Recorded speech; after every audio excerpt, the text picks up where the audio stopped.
On the night of September 18, 2015, a woman in a panic entered a police station in Stockholm, stating that she was not missing and simply wanted to retrieve her house keys. When officers checked her identity, they were stunned to discover she was Isabelle Eriksson, 30 years old, who had been reported missing 3 days earlier. The missing person report had been filed by Isabelle's mother, who knew that her daughter was involved in illegal sex work and sometimes went off the radar for a day or so. But Isabelle had always kept in regular contact, and this time the silence had lasted far too long. After 3 days with no word, her mother's anxiety grew. She went to Isabelle's apartment and rang the bell over and over. No response. The unit was completely quiet. Sensing something was wrong, she immediately contacted the police. From that point, the police immediately launched an investigation. First, they reviewed Isabelle's phone records and credit card activity, but since September 12th, the day she went silent, there had been no activity whatsoever. They then checked her apartment where she lived alone and found no signs of forced entry or theft. However, a small detail inside the apartment caught their attention. On the living room table was a half-finished glass of champagne and a dried strawberry stem, suggesting that Isabelle had been relaxing at home shortly before she vanished. Yet, she left without leaving any clues behind. At the time, investigators couldn't find any explanation, and with no witnesses, the case went cold. As a precaution, they changed the apartment's locks and sealed the scene. Just when it seemed like the case had stalled, 3 days later, Isabelle suddenly walked into the police station, asking to retrieve her apartment key, saying she couldn't get in because the locks had been changed. What stood out this time was that she didn't come alone. With her was a mysterious man who claimed to be her boyfriend. He held her hand tightly and acted very affectionate. But to the police, something about the couple seemed off. At one point, they noticed Isabelle's hand trembling slightly despite her efforts to appear composed. Sensing something was wrong, the officers quickly separated Isabelle from the man under the pretense of verifying their identities and escorted them to 2 different rooms. The guise of a routine check, Isabelle was brought into an interview room. The moment the door closed, she collapsed into the chair, burst into tears, and told the officers in a broken voice that she had been held captive for 6 days and begged them for help. At first, police had assumed this was just a routine missing person case. But through Isabelle's terrified and emotional testimony, a much darker truth began to surface. 2 days before she vanished on September 10th, Isabelle had met a man named Martin Trenborg through an online escorting website. According to Isabelle, Martin introduced himself as a 38-year-old stockbroker and showed an unusual amount of interest in her. After a brief phone call, he transferred $2,500 to her account. Not long afterward, Martin showed up at her apartment and the two engaged in sex. But during the encounter, Isabelle sensed something wasn't right. Martin stared at her the entire time, not with lust, but with an intense, calculating gaze, as if analyzing her every move. It wasn't the look of desire, it was cold, methodical, unnerving. Afterward, Martin asked if he could see her again in 2 days. Although she felt uneasy, Isabelle agreed, assuming he was just another paying client.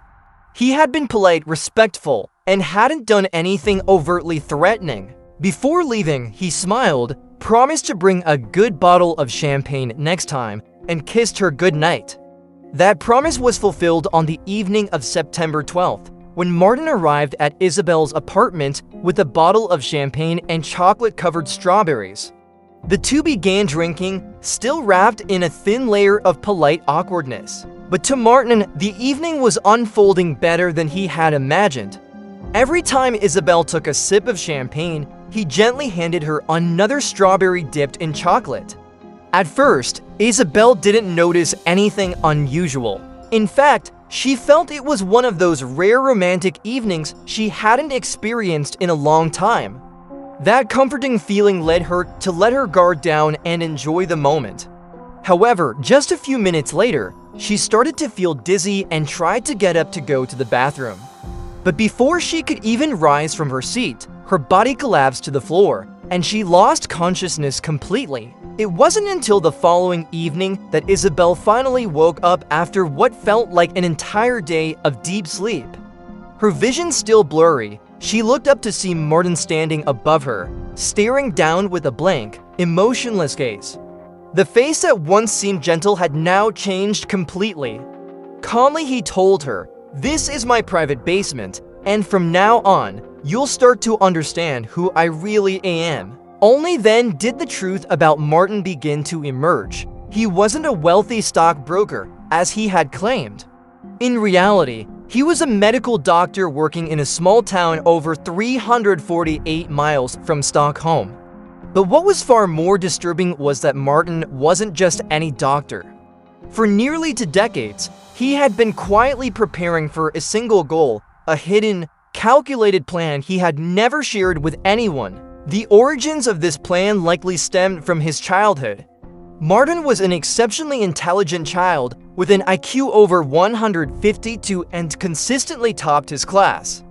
However, his introverted nature left him with almost no friends.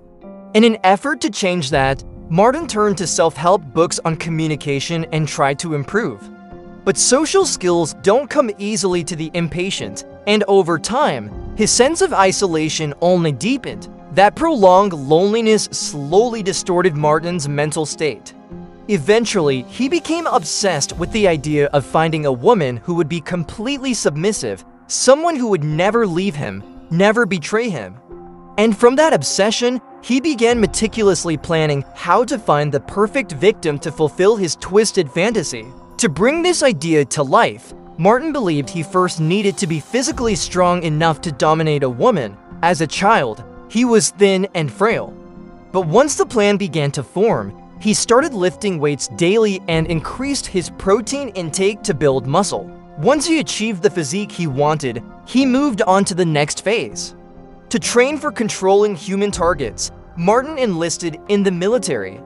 There he volunteered for a field operations unit that specialized in capture and detain missions.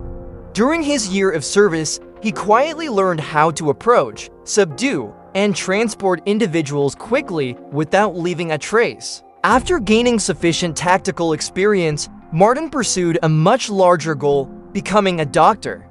This decision was no accident. It was a calculated move to successfully kidnap and control women. He needed access to both money to build a hidden chamber and drugs to subdue victims. Medicine provided both. It gave him social legitimacy and access to pharmaceuticals without raising suspicion. By 2008, at the age of 30, Martin completed his medical training and officially became a licensed physician. He began working in Skåne, southern Sweden, actively saving money and quietly searching for the right property. A house where he could construct a secret underground bunker, all while remaining outwardly respectable but internally consumed by dark intentions. It didn't take long. Just 2 years later, in 2010, after saving enough money, Martin purchased a house in Christ, a city in the southern Skåne region of Sweden. The house was located in a quiet suburban neighborhood, ideal for avoiding attention. Soon after moving in, he began constructing a hidden underground bunker complete with a bedroom, bathroom, and kitchenette, everything necessary to keep a woman confined long-term without detection. Martin also prepared for the possibility that the woman might not be compliant. He personally designed a separate torture room to intimidate the victim when needed and reinforced the entire bunker with concrete walls over 12 in thick to ensure complete soundproofing. Even if she screamed, no one outside would hear.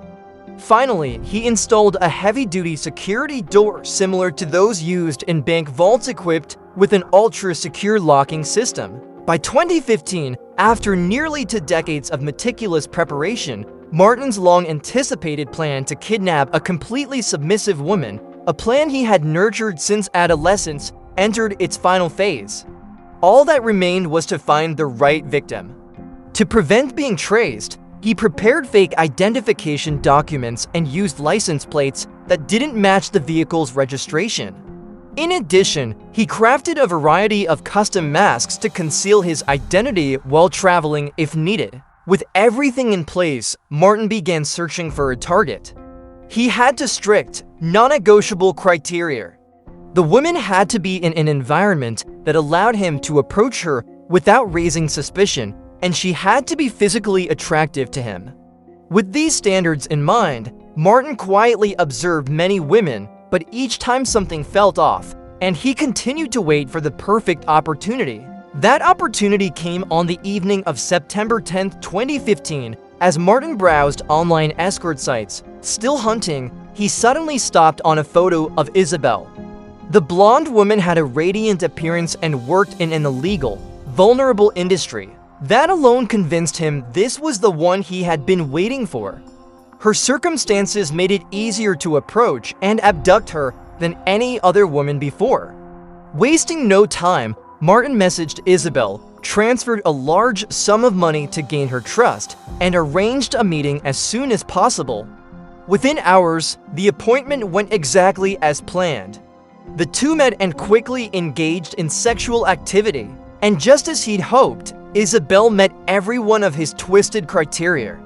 After returning home from the first meeting, Martin remained cautious. That night, he drove back to Isabel's neighborhood to conduct a more detailed surveillance.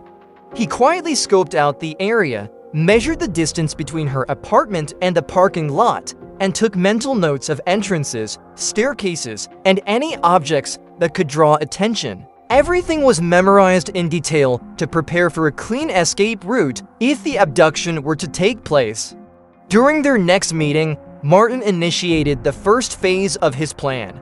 He brought flunitrazepam, a powerful sedative commonly used by criminals to incapacitate victims and induce rapid unconsciousness. To avoid arousing suspicion, Martin laced chocolate-covered strawberries with the drug, marking the dosed ones with a small black stripe on the stem to avoid confusion. Then on September 12th, Martin showed up at Isabel's apartment carrying champagne and the drug-laced strawberries. He created a romantic atmosphere, lowering her defenses. Shortly after Isabel ate the strawberries, the drug took effect and she quickly passed out. Recognizing the moment had come, Martin sprang into action. He pulled out two custom-made masks, one for himself and the other a realistic elderly face mask, which he placed over Isabel's face. His reasoning was chillingly methodical. With Isabel unconscious, Martin went to the basement and retrieved a wheelchair he had prepared earlier. He placed her, now wearing the disguise, into the chair and wheeled her outside. Once she was secured in the car, he considered this the first successful step in his long-planned abduction. But during the entire drive to the hidden bunker, Martin remained hyper-alert, afraid Isabel might regain consciousness mid-trip. To prevent this, he injected her with modicum every 10 minutes to keep her sedated. Sometime later, Isabel slowly opened her eyes. Everything around her was dark and unfamiliar. Her head was spinning and her body felt limp and weak. Panic surged as she realized she was no longer in her apartment. She was trapped somewhere unknown. The horrifying truth began to sink in, leaving her utterly disoriented. Martin, however, was disturbingly calm. He walked up, looked her straight in the eyes, and coldly stated that from now on she would live under his control for the next 10 years with no resistance allowed. Instantly, Isabel lashed out. She screamed desperately, hoping someone, anyone, might hear her. But the only response was silence. With nothing left to lose, she grabbed a nearby object and hurled it at him, then lunged in a final act of defiance. But a metal shackle on her ankle yanked her back, causing her to fall violently to the cold floor. As Isabel tried to steady herself, Martin said nothing. Instead, he silently handed her a piece of paper. It wasn't a warning. It was a set of written rules detailing how life in the bunker would work. She was to play the role of a submissive girlfriend, engage in weekly sexual intercourse, cook, and clean daily like a traditional housewife. In between these directives were disturbing requirements tailored to Martin's fetishes, including full body hair removal and body piercings at specific locations. Even more disturbing was a clause at the end. Her captivity would last 10 years, but the term could be reduced to 9 if Isabel agreed to perform certain sexual acts on demand. These included activities involving Martin's semen and recording specific sex scenes according to his written scripts. From that day on, every evening after finishing work at 6 p.m., Martin would enter the room where Isabel was held, have dinner with her, and sleep beside her as if he were enjoying a happy family life of his own creation. In stark contrast, Isabel lived in constant fear and despair. The more time she spent with Martin, the more she realized he was far from normal. During one of their conversations, Martin even threatened that Isabel's mother might be his next victim and that both of them could end up sharing the same fate in the bunker. That statement was the final straw. It shocked Isabel into clarity. She realized that if she didn't act soon, the horror wouldn't end with her. That night, she quietly began formulating an escape plan. From that point on, Isabel deliberately changed her behavior around Martin. She acted compliant and grateful, often mentioning how much easier her life had become. Each evening when Martin returned, she welcomed him with a smile, cooked his favorite meals, and catered to his preferences, gradually lulling him into a false sense of comfort. Martin was pleased by this shift. In his twisted mind, he had always dreamed of raising a woman for 20 years, and now Isabel seemed to be adapting faster than expected. That fantasy made him lower his guard, taking advantage of this. On the 4th day of captivity, Isabel began carefully testing his reactions. She casually suggested that if this place was truly going to be their home, having a few familiar items from her old apartment might help her feel more at ease. Martin agreed without hesitation, but insisted that he would retrieve the items himself. The apartment was over an hour's drive away, and when he finally arrived, he discovered that the door couldn't be opened. It had been relocked. Relying on his trained instincts as a doctor, Martin began to suspect that the police were quietly following his trail. That growing sense of unease led him to take preemptive action. He needed to convince authorities that Isabel was safe and nothing suspicious was happening. So Martin made the bold decision to bring Isabel to the police station himself, hoping to dissolve any doubts. Even though the idea was risky, Martin believed he still had the upper hand. Isabel not only seemed obedient, but also appeared to trust him completely, reinforcing his overconfidence. And so the next morning, Martin placed her in the car and drove straight toward Stockholm. At that moment, it was the sharp instincts of the police that prevented another tragedy. Had they not intervened, Isabel might have been taken back to the bunker with no second chance to escape. Once she was separated from Martin and taken into a private room for questioning, she immediately revealed that she had been held captive for 6 days. Her testimony led to Martin's arrest on the spot. Shortly after, in February 2016, the trial officially began. Martin admitted to the abduction, but adamantly denied the rape charges. Shockingly, his defense attorney presented a highly flawed argument, claiming that because Martin was lonely, he believed Isabel could become his girlfriend and that he had simply wanted to bring her home to care for her. Under the influence of that flawed defense, and due in part to Isabel's past as a sex worker, the scales of justice began to tilt. The court ruled that there wasn't enough evidence to convict Martin of rape, and therefore, he was acquitted of the most serious charge, aggravated rape causing injury. He was found guilty only of kidnapping, sentenced to 10 years in prison, and ordered to pay $19,100 in compensation to Isabel. But just 2 months later during the appeal hearing, his sentence was reduced again to just 8 years. At this point, it can become the most brutal weapon imaginable. And when evil hides behind a perfect mask, the law itself becomes a shadow of what it's meant to be. What do you think about this case? Leave a comment below. And if you found this video compelling, don't forget to like and subscribe so you won't miss any of our upcoming investigations.